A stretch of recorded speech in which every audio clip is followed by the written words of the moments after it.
A nombre de la Secretaría de Cultura y el Archivo General del Estado de Tabasco, le damos la bienvenida a la conferencia Tabasco en los Archivos de la Ciudad de México, como parte de las actividades de las primeras jornadas para los archivos.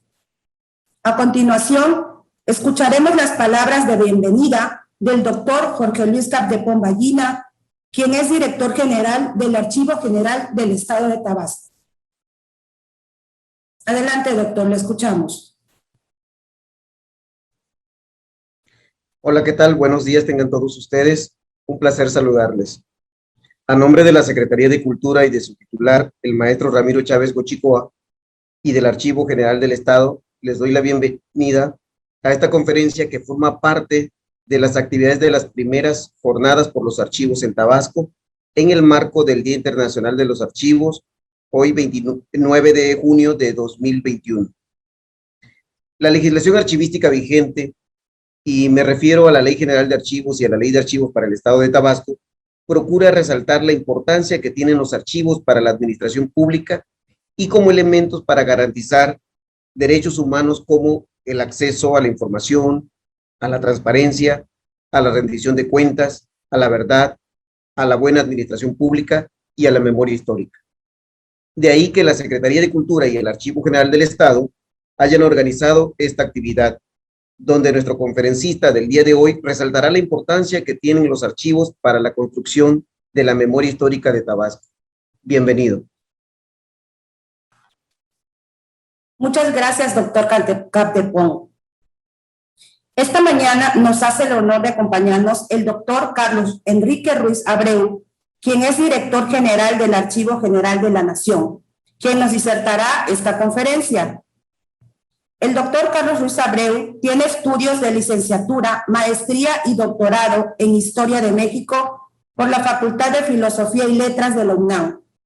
Desde 1984 ha colaborado como investigador y coordinador de proyectos de investigación en institutos de cultura y universidades de varios estados de la República, principalmente para la Universidad Juárez Autónoma de Tabasco y el Instituto Estatal de Cultura del mismo estado.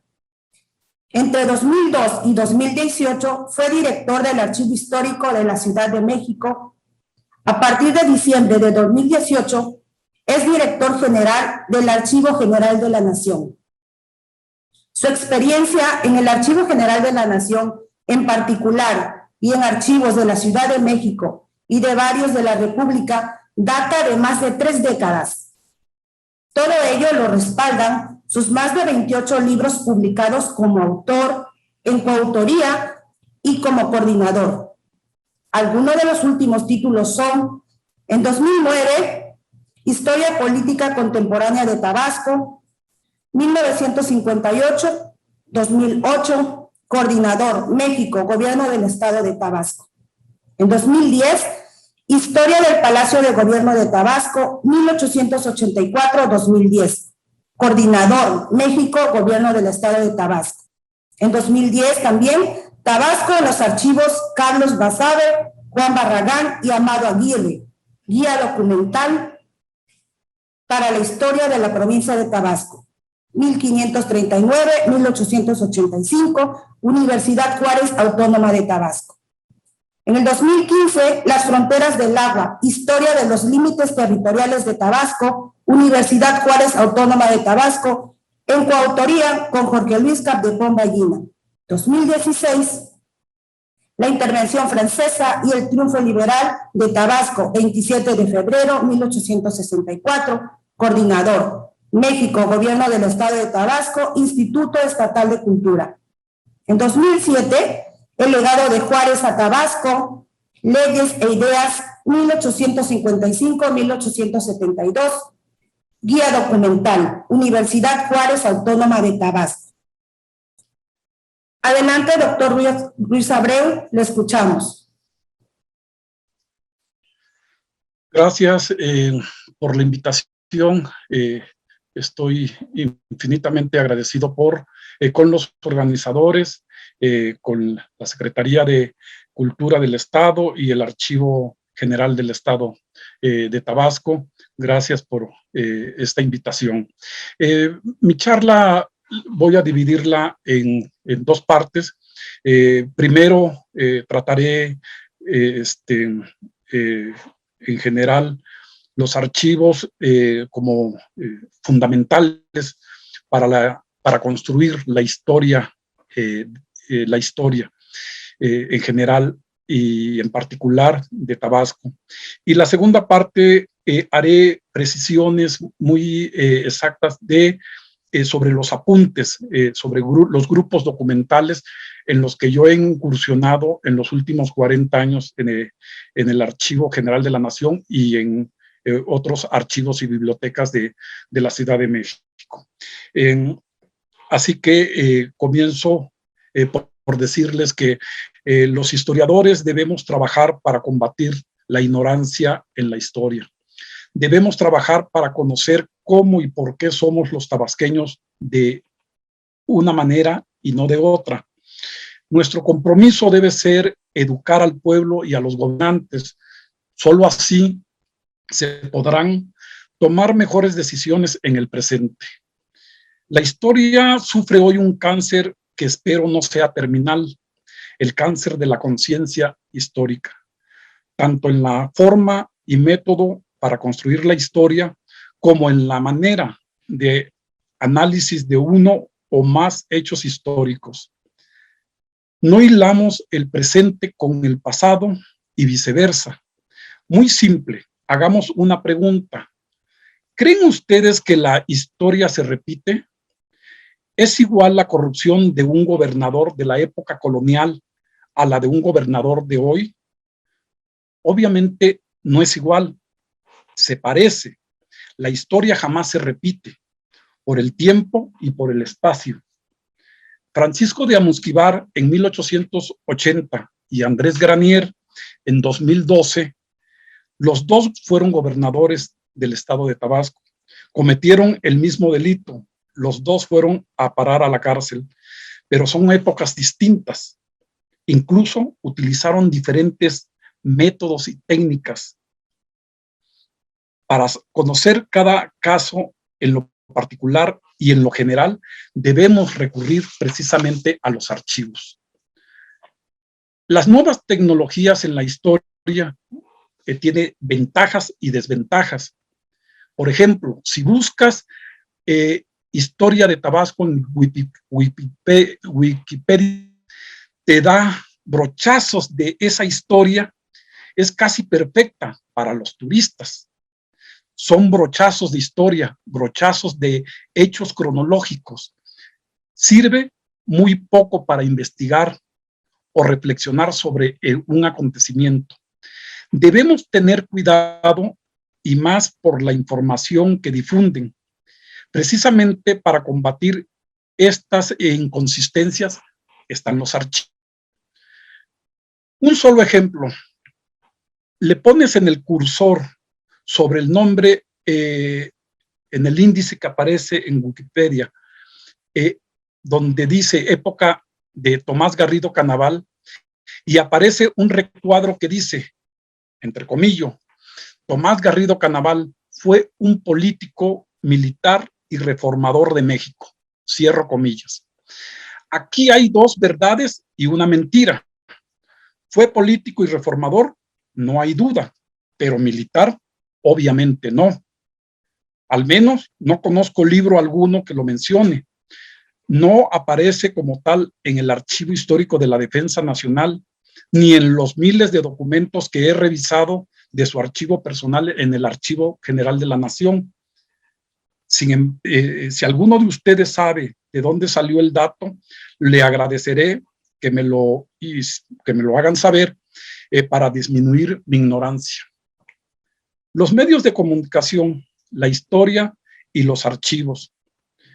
Por ejemplo, el 1 de noviembre de 2017, el diario Rumbo Nuevo cumplió 74 años. Es un diario de circulación en el estado de Tabasco. Su editorial, en primera plana, apunta lo siguiente: desde Noé de la Flor Casanova, 1943, hasta Arturo Núñez, en 2017, Para empezar, centra la historia de su vida periodística en los sexenios, en los gobernadores, en la vida política, no en la sociedad, no en el pueblo, no en el trabajo diario, no en la producción, solo en la política y los políticos, en la clase media alta y en la rancia clase adinerada. Este y todos los demás medios de comunicación centran buena parte de sus páginas de los diarios en la sección de sociales, en cómo visten, los lugares caros que frecuentan, sus fiestas y festejos y todo tipo de banalidades. ¿Han visto algún día que salga algún obrero o campesino en estas páginas? No. Siempre y cuando no sea una noticia de nota roja o trágica. En el quinto párrafo del editorial se apunta lo siguiente: Arturo Núñez ha sido un gobernador distinto, respetuoso y propio, sería el término. Lo podemos firmar al calce, sigue sin apapachar a nadie y lo decimos con conocimiento de causa. Su conducta seria y respetuosa ha sido el común denominador. Nunca ha intervenido ni creemos que lo haga hasta el final, en el respeto a nuestras libertades, ni para bien ni para mal. Quien diga lo contrario está fuera de la razón histórica. Eso dice el editorial. Entonces, ¿les queda claro? ¿Cuál es la razón histórica de este y todos los medios de comunicación del Estado? ¿Cómo interpretas tú, historiador o investigador, al gobierno de Noé de la Flor, que investigas para tu tesis de licenciatura, maestría o doctorado, o para hacer un libro, si basas parte de tu análisis en los diarios? Volvemos a lo mismo. Para construir una historia que se acerque lo más posible a la verdad, a la objetividad, y que sea lo más imparcial posible, tenemos que leer todo sobre el tema. Tenemos la capacidad de selección, de crítica, de abstracción. Para ello contamos con los archivos que debemos de consultar, entre otras fuentes. Alguien que escuche mis palabras puede encararme y decir: el periódico Rumbo Nuevo, ese diario, está en todo su derecho de publicar lo que quiera y como quiere, en sus líneas, en su línea editorial. Es libertad de prensa. Yo respondo por anticipado que estoy de acuerdo, que es cierto y respeto esa línea editorial. Sin embargo, el problema no es ese diario, sino todos son iguales y la denominación, la desinformación es completamente abismal. No tenemos alternativa, no hay una opción diferente.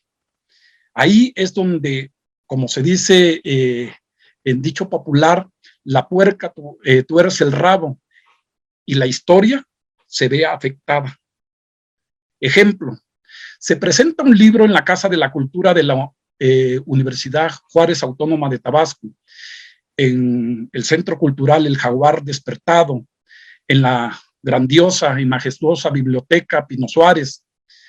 Jamás en mi corta vida he visto a un periodista cubriendo dicho acto.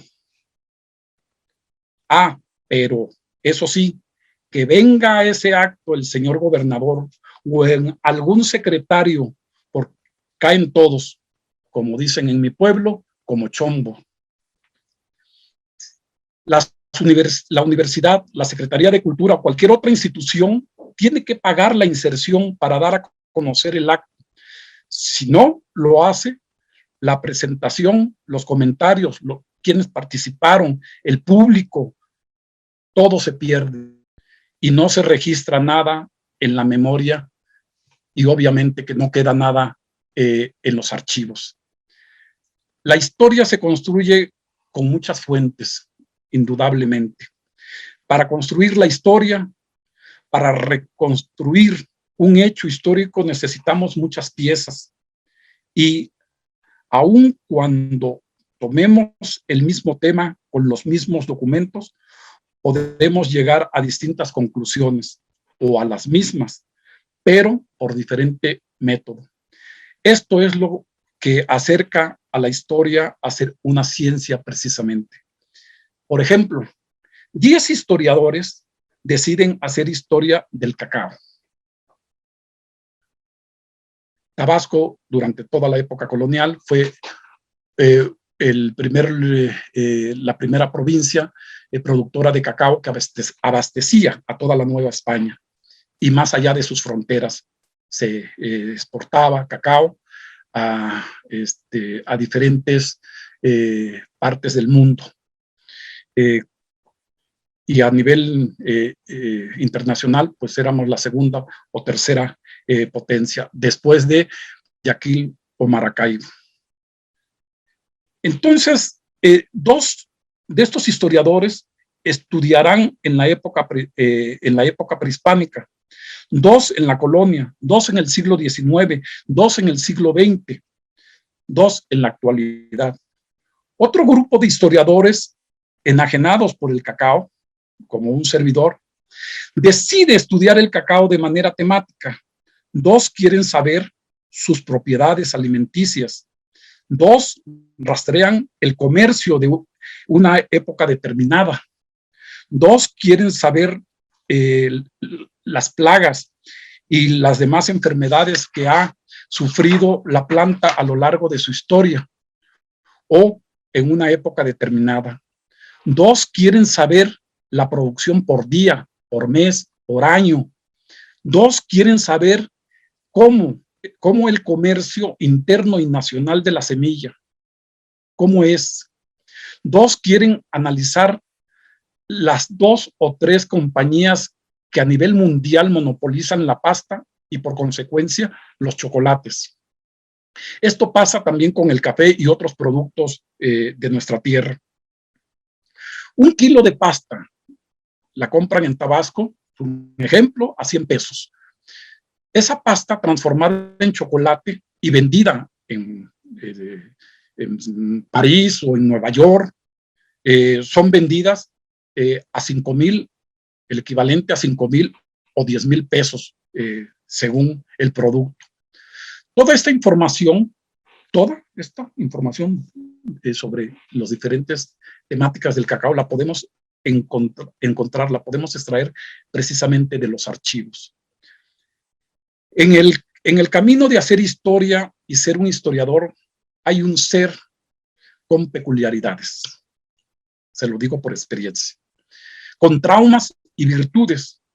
A esta complejidad del ser le agregamos que estamos rodeados de innumerables fuentes, como son las de archivos, como son las bibliográficas, hemerográficas y ahora el Internet.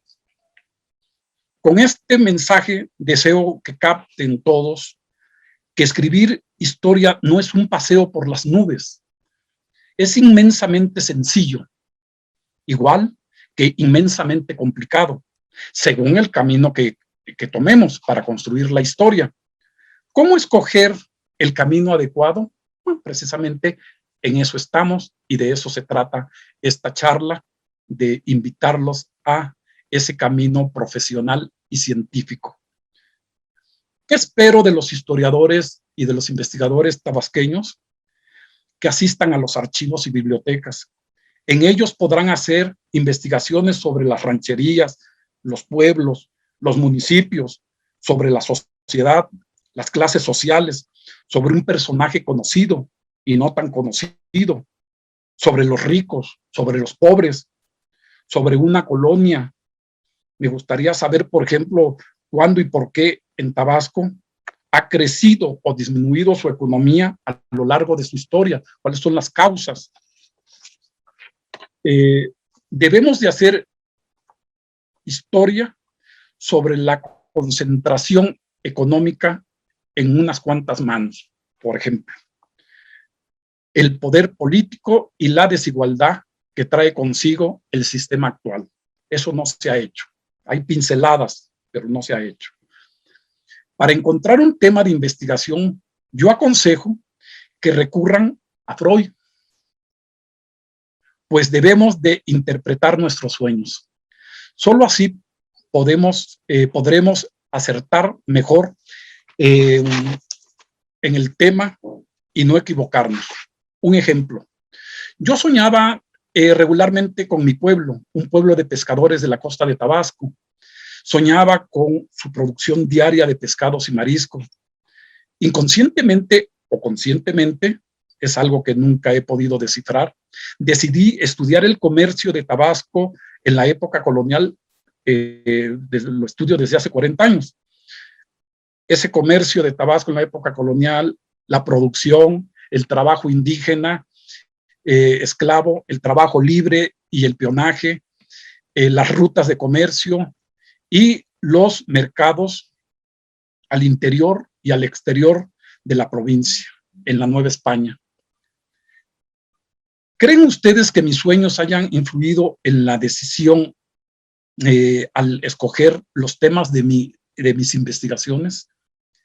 ¿Creen ustedes que en el subconsciente haya yo visto mi destino al escoger el tema de investigación? Sí influyó el entorno en el que crecí. Sí influyó el amor por el tema y por la historia. Sí influyó mi amor por Tabasco y lo tabasqueño. Pero les confieso que ninguna investigación hubiera podido llegar a buen puerto si no fuera por los archivos. Ahí está la clave, ahí está el secreto. Hoy de algo sí estoy completamente seguro. Si no se imaginan, si no sueñan qué quieren investigar, ya podrán aprenderse de memoria y a la perfección todas las técnicas y los métodos para estudiar historia que nuestros maestros nos han enseñado, pero jamás podrán construir historia alguna. Y si se aventuran a investigar un tema, porque el profesor lo sugirió o porque un amigo del amigo mencionó X o Z tema, o fui a una conferencia y un loco se puso a hablar sobre cuándo, dónde y cómo escoger un tema de investigación y dio algunos temas que les gustarían que se estudiaran.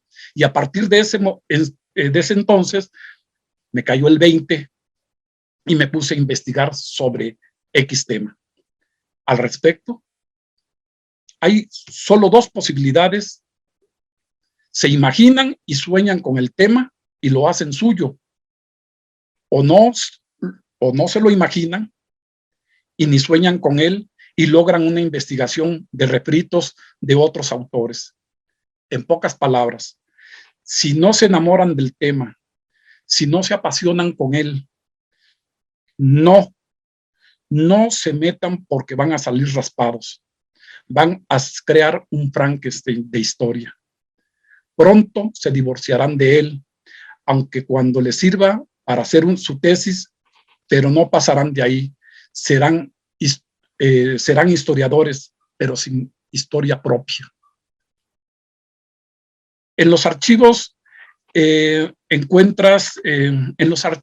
encontramos nuestros traumas y nuestros sueños que sirven pues, para ser felices precisamente. Es lo que buscamos. Yo tengo varios traumas.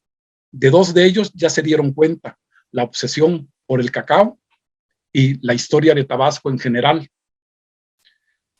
Para que entiendan el trauma y los sueños, trataré de explicarles un poquito, solo un poco, sin tanta profundidad, porque no soy tan inteligente y se los digo en serio.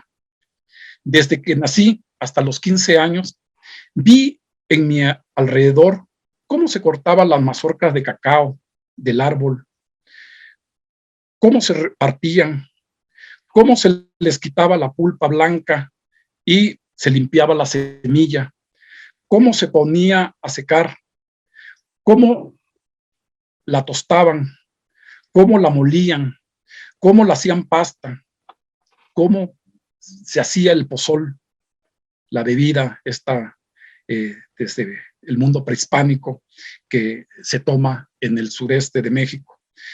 y cómo se batía y se hacía incluso con leche. Igual me sucedió con la pesca. Vi preparar diariamente la embarcación, subir las redes, checar los remos, checar el motor cuando después hubo motores. Despertar a las 5 de la mañana, tomar un pocillo de café con galletas de animalito, salir al mar al clarear el día y buscar un cardumen, tirar la red, bajarse en la orilla de la playa y jalar la red, desprender los peces de la red, colocar la red y los peces en el cayuco o la lancha, vender la pesca en una cooperativa, recoger la ganancia y repartirla, y preparar de nuevo la embarcación para el día siguiente, para la misma faena.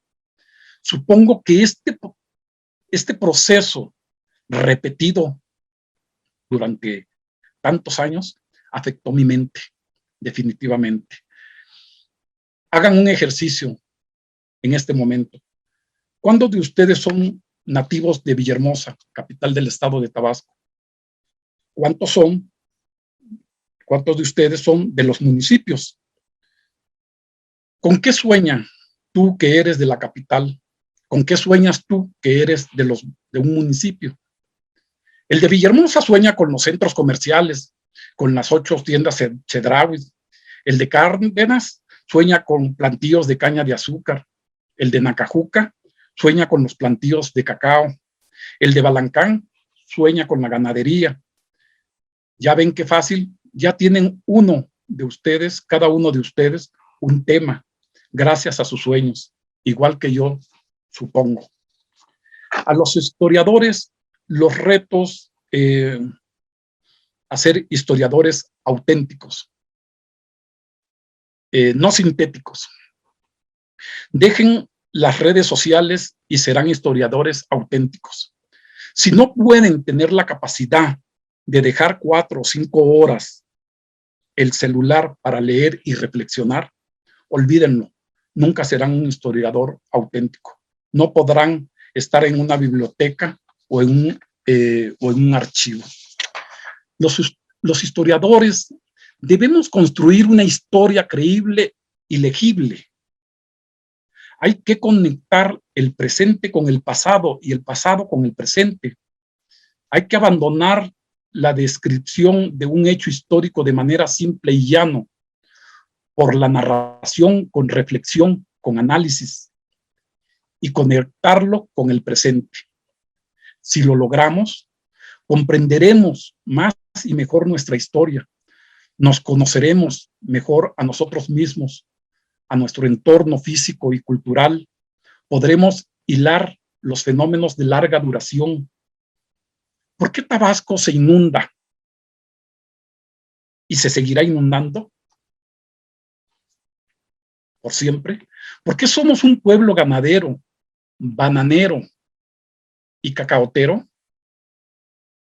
Si no logramos transmitir a la sociedad y al gobierno por qué es importante el cacao, un día llegará un gobernante, o muchos, que lo quieran desaparecer, y el pueblo ignorante no podrá levantar la voz. De esto todos seremos culpables, pero eso sí, los historiadores más. Si no le damos a conocer a las nuevas y viejas generaciones nuestro origen agrícola, principalmente en el cultivo del cacao, y de la vocación ganadera que a partir que los españoles la introdujeron, un día alguien pretenderá desaparecerlas. Lo único que deseo es invitarlos a que asistan a los archivos y bibliotecas. Allí está la clave para desmenuzar nuestra rica historia. Hasta aquí, esta ráfaga de ideas inconexas, pero con mucho amor por los archivos y por la historia que resguardan. Gracias. Agradecemos al doctor Carlos Ruiz Abreu por compartirnos este tema tan interesante y destacar la importancia del acervo documental que existe sobre Tabasco en la Ciudad de México y transmitirnos sus experiencias personales al trabajar con esos acervos. Quiero despedir esta conferencia con palabras del mismo doctor Carlos Luis Abreu. Para construir la historia necesitamos de muchas piezas. Muchas gracias a todos.